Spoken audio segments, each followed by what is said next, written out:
પુષ્ય નક્ષત્ર અને શુક્રના નક્ષત્ર પરિવર્તનના કારણે એક મહાસંયોગ બની રહ્યો છે અને તેનાથી આ 5 રાશિના લોકોની કિસ્મત ચમકવાની છે।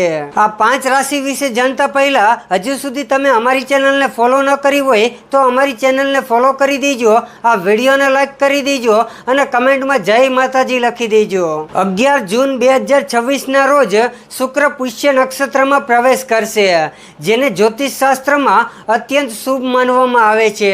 પુષ્ય નક્ષત્રને નક્ષત્રનો રાજા તરીકે ઓળખવામાં આવે છે અને શુક્રને સુખ, સમૃદ્ધિ, પ્રેમ અને સંપત્તિ માટે જવાબદાર ગ્રહ માનવામાં આવે છે। તેથી 11 જૂનથી 23 જૂન સુધીનો સમયગાળો ઘણી રાશિના લોકો માટે ખુશી, નાણાકીય લાભ અને સફળતા લાવી શકે છે। પહેલી રાશિ છે વૃષભ રાશિ। શુક્ર તમારી રાશિનો અધિપતિ છે।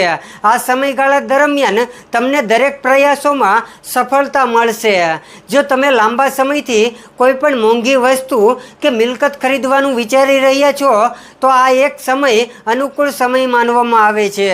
તમે તમારા આત્મવિશ્વાસમાં જબરદસ્ત વધારો અનુભવ કરશો। બીજી રાશિ છે કર્ક રાશિ। શનિ પુષ્ય નક્ષત્રનો અધિપતિ હોવાથી તેમાં તમારી રાશિ માટે ખૂબ જ મહત્વપૂર્ણ છે। તેથી તમને કામ પર પ્રતિષ્ઠા મળશે, વૈવાહિક સુખ ખીલશે અને તમારા જીવનસાથી સાથે સંબંધો ગાઢ બનશે। ત્રીજી રાશિ છે કન્યા રાશિ।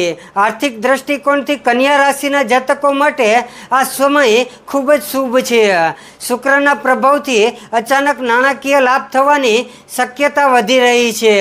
કલા, મીડિયા અથવા તો ગ્લેમરની દુનિયામાં સંકળાયેલા લોકો માટે આવકના નવા સ્ત્રોતો વિકસાવશે। ચોથી રાશિ છે વૃશ્ચિક રાશિ।